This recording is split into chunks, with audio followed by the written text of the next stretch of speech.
Yeah, so when I was the head coach at Grand Valley, initially I was the defensive coordinator and the head coach, and then felt it was the best for the program to transition away, and I gave the actual play calling to someone else. And then when that occurred, I took over all the special teams, and so I was running all 6 units there at Grand Valley for the last 6 years.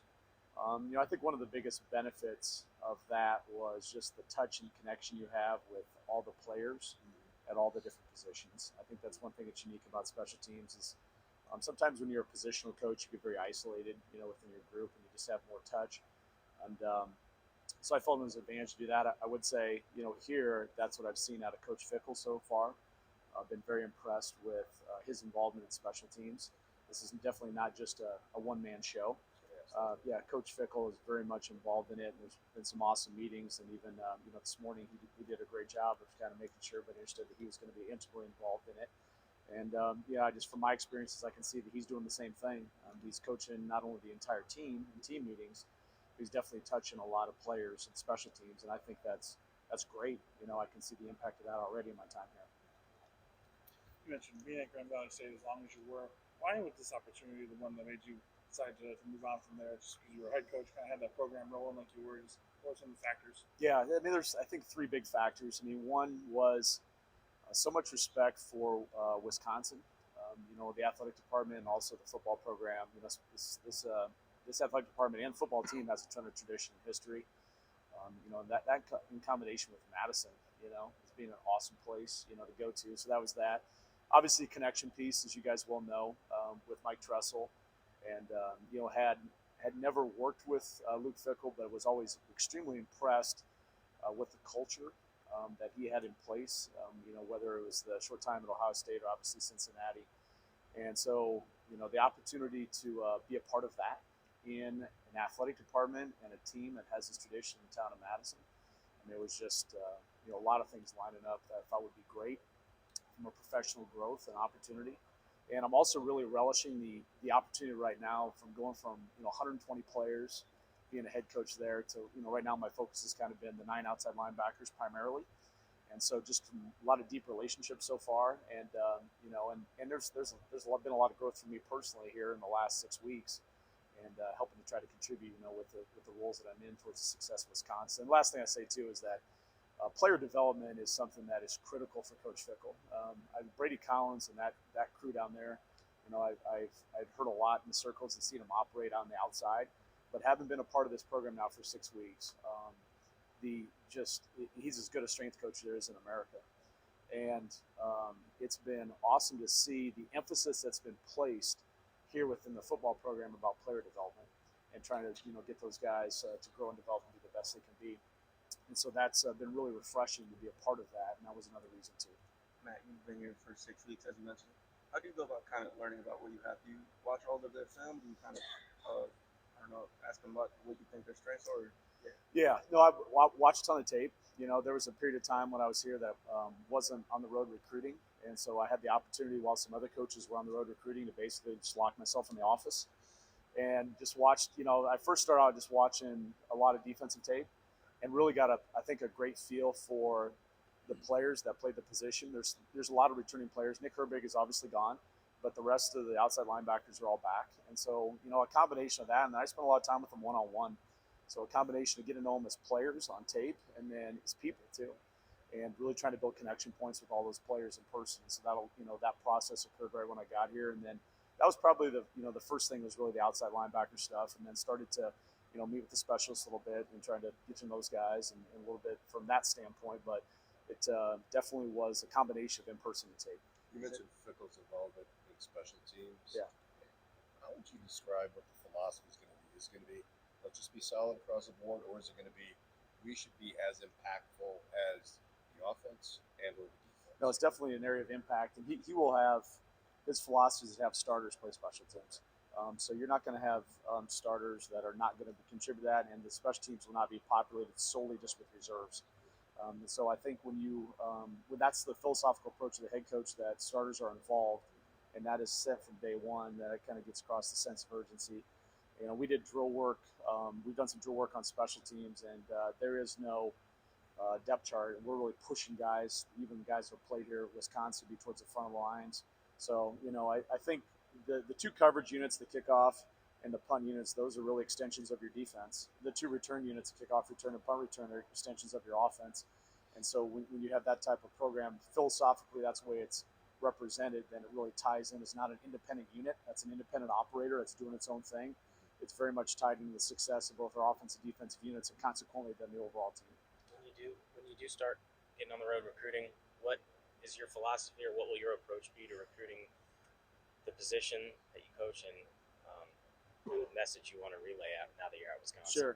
I mean, I think so. We start with areas. So we all have areas that we're out and about. And what we're really trying to do is look for the proper fit at the University of Wisconsin. And then after that, we kind of pass them off to the position coaches. So when we start taking a look at the outside linebackers, the first thing I talk about is the tradition. I used that term earlier, tradition, history of Wisconsin football. But you specifically look at the outside linebacker position, there's an immense amount of history and tradition. In fact, TJ Watt was back here on Saturday and just sitting down with the outside linebackers, some of the D-line, just chopping it up about his experiences. And so you have a transition in a coaching staff and a lot of new people, including the position coach, and you have an alum that comes back and is willing to engage even though there's been a change. I think that speaks a lot about the loyalty that alums have to this program. So the first thing I'm going to talk about is just that tradition history with the outside linebacker position, the strengths of the defense, and then really start to get into the history and tradition of the program overall. Madison, this institution academically is very high regarded.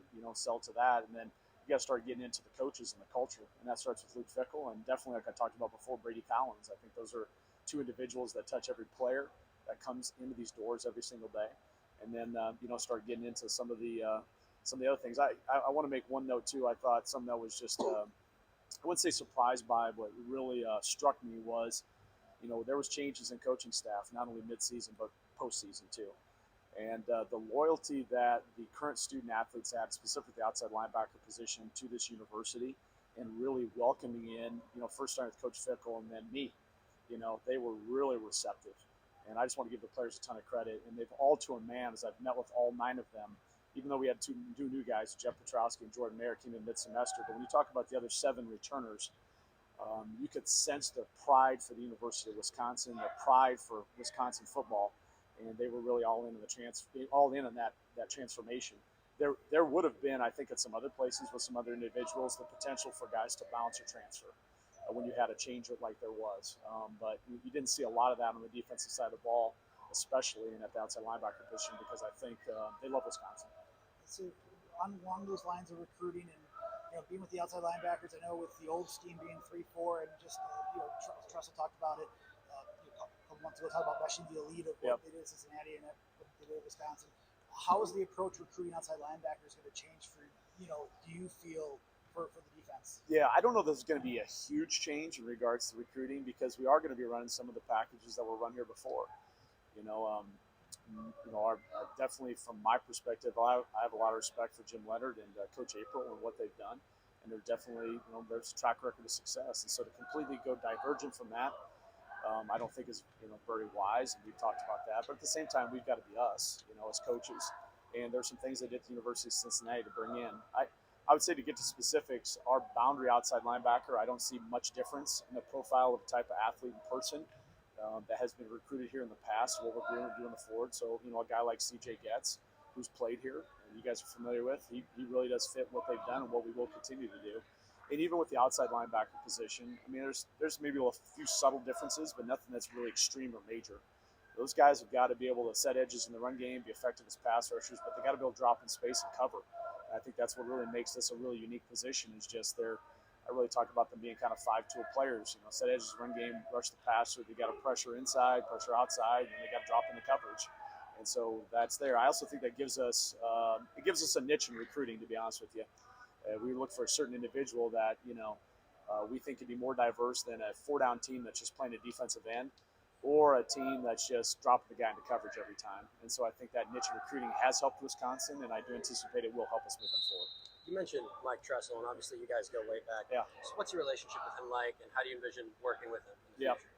I mean, we coached together a long time ago at Wartburg College, and then paths kind of split. But when I was at Grand Valley State, he was at Michigan State, both as a positional coach and the defensive coordinator. And so there's a lot of professional connections that were developed along those lines. So Mike has a tremendous amount of experience at some of the highest levels, being part of the college football playoff as a defensive coordinator. And so the opportunity to work under him and, like I said, learn. And there's a lot of good defensive coaches in that room. It's not just him, but Coach Hitchler's been a part of that staff, and obviously Greg Scruggs and Paul Haynes has coached with those guys, and Luke Fickle's involved in the defense too. And so the opportunity to learn from all of them, but specifically Mike's the defensive coordinator, and I'm the outside linebacker coach. And I'm going to do my very best to try to get our room in a position that helps our defense and help him. You said before that you did a lot of film watching and learning these guys. Yeah. I know you haven't gotten into a full practice with them yet, but can you kind of share what you think the upside is with some of your players, especially maybe the veterans who have played, whether it's CJ, Darrell, TJ, some of those guys? Yeah. CJ has a great feel for the game of football, plays with his hands extremely well, a very intelligent football player, very, very smart football player. TJ Bowlers is playing that boundary outside linebacker position. Played a little bit last year as a redshirt freshman, had some reps in the bowl game. Very physical player. It's gotten off to a great start. And then, we're Jeff Petrowski, the transfer from Michigan State, is playing into the boundary too. And I can already get the sense Jeff's a highly accountable person that also has a good feel for the game of football. He's learning a little bit about dropping and being in space because he played a little bit more, it's like a defensive end role. So, working back to the field, been really impressed with Daryl Peterson's approach. He's approaching things like a pro right now in regards to the attention to detail things, and just has absolutely been working extremely hard in trying to lead. I think we're looking for leadership overall in this defense, specifically in the outside linebacker room. Caden Johnson played a little bit, some last year, and so he is working hard to, he's a good athlete, really good athlete in space, does a really good job flipping his hips and moving around, and he's learning our defensive scheme. And then, we've got some guys that are injured, which is a little frustrating. When you talk about Aaron Witt had played, you guys know, Barron, Wisconsin football, and we'll see what his status is, but he's out right now. Ross Kingler's out. Marty Stray coming back. And then we did have the one mid-year enrollee, Jordan Mayer, from Pittsburgh. And so this is a freshman that's, I love Jordan. He's doing a great job. He's drinking through a fire hose. This whole, he's got a lot of things going on. He's Pittsburgh to Madison, classes, completely new coaching staff because, he was recruited a little bit by the former staff. And so he's just really learning a lot, but he's doing a great job so far in terms of what he's doing. I really have the 9 guys, really high character people that really have just welcomed me in. I appreciate that and really attacking things. Different skill sets to your point. And I'm sure we'll continue to learn more about those when the Pats come out. Is he drowning or surviving? He's dry. He's taking his gulps of air and he's being all right. So yeah, he's doing well though. He had a good day today. Coach, you mentioned Jeff Petrowski being a defensive end at Michigan State. Do you guys envision utilizing some of those 4-3 concepts to kind of adjust for the players? The outside linebacker position, at times it is basically like a defensive end in a 2-point stance, and at times it's like a traditional outside linebacker. So fitting what some of Jeff has done, even though maybe he's not a 3-point and 2-point, we're still going to rush the passer. We're still going to set edges in the run game. We're going to do some things that a 4-down defensive end does. So that stuff translates well. I think what he's learning is some of the coverage pieces, whether it's dropping in the zone or potentially covering tight ends or man. Those are a little bit things that he's kind of working through and learning and developing, but you can definitely see that he is comfortable with the stuff. It's a different position in some aspects, but it's the same in others, hopefully that makes sense. You mentioned Witt. Yeah. I know it's early on, but it's been through a lot while you've been here. Is there any hope that he could be available for spring? Certainly. Well, I don't know about spring. I don't know that we're going to get to the point where he's going to be able to take reps and have contact in spring. To be determined, kind of see how things go. I'm extremely impressed with Aaron's knowledge of the game. He is a really intelligent football player. And again, a guy that, you hope to get back because the one year he did play, there was some impact in that. But it's kind of to be determined, kind of see how things progress. You mentioned the 3 big factors that kind of led you here. Did you ever envision leaving Grand Valley State or spending so much of your career there? Yeah, I had some opportunities, but they weren't the right fit. I was at that place had championship level expectations. They supported at a championship level. When you take a look at, you'd be surprised regarding the facilities and the funding that was available at that spot. So there was, even some opportunities FCS, I didn't think they were better than, what I currently had. So for me, it was not about level. I was never driven about level. I was driven about being at a spot that had a chance to compete for championships and being around people, players and coaches that were high character people that I could align with. And that's the opportunity that, in my opinion, exists here in Wisconsin. This place got a chance to compete first for Big Ten West championships and Big Ten championships and hopefully beyond that. And so far, you can tell by the coaching staff and the players, you have a lot of high character people here.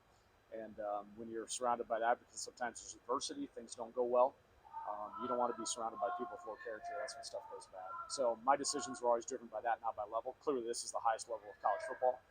So I'm not going to deny that. But I wasn't jumping at anything. And if I would have been there for 13 years as the head coach. Were there other FBS opportunities along the way, or mostly FCS? Yeah? Mostly, in terms of, it just depends what you're talking about. From a head coaching opportunity, it was always just FCS. You know, I think that what Brian Kelly did, jump from D2 to FBS, going to Central Michigan, you just don't see that very much anymore. I think there's a lot of quality, lower level coaches that could do it, in my opinion, but you're not seeing that as much as more. I think one of the factors is the NIL, the recruiting. I think a lot of athletic directors think that lower level coaches may not be able to manage that perceived jump, even though they can. The other opportunities at the FBS were probably more from a position coach standpoint, like I am currently doing here. Some of those opportunities, but again, we didn't really fit in regards to relationships with people on staff and the facilities and the people and the chance to win a championship. Matt, you have a ton of experience coaching, and there's some of the younger guys like Nate Lett and a few of you guys. Just what do you think of the staff that you look for together here? Well, I think it's got a great amount of balance. A tremendous amount of balance. You have just some veteran coaches, which I think that, obviously I'm biased. I'm one of those guys, one of those veteran guys that have seen a lot, been through a lot, whether it's the recruiting and all that stuff. But at the same time, the youth is important too, just from sometimes the relationships with the players and, things that occur. I think there's a balance too in regards to several coaches that were with Coach Fickle that know the culture and the expectations and the standard with Coach Fickle, but also, brought in some different people on staff. Clearly me on defense, and then Paul Haynes, from the University of Minnesota, and then offensively, you guys know about Phil Longo and Jack McNeil. Those are guys that had not coached with him before. So there's quite a bit of diversity in our coaching staff, and there's diversity in a lot of different areas, and I think that diversity is good because it allows you to relate to players and have different experiences. And so I think he's done a great job assembling just a very diverse coaching staff. Thanks very much.